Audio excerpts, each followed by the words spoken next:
આજરોજ સાંજે 4 વાગે મળતી માહિતી પ્રમાણે અકસ્માતો બનતા રોકવા ગોપીનાળાનો ઢાળ સુધારી 2 વ્હીલર માટે 2.5 મીટરનો અલગ રોડ બનાવાશે.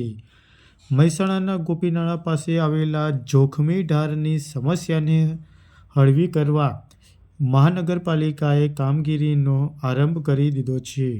ગાંધીજીના સ્ટેચ્યુ સાથેના ત્રિકોણ આકારના આ ખુલ્લા સ્વર્ણિમ સર્કલને આગામી 3 મહિનામાં 1.25 કરોડના ખર્ચે સ્પેસ મેપિંગમાં સૌંદર્યીકરણ કરવામાં આવશે. સાથે હવે શરૂ થનાર આઇકોનિક રોડના કામમાં ત્રિકોણની આગળની 2.5 મીટર જગ્યા 2 વ્હીલર પસાર થાય તેમ અલગથી રસ્તો બનવા માટે જઈ રહ્યો છે, જેનાથી અકસ્માતનું જોખમ ઘટશે.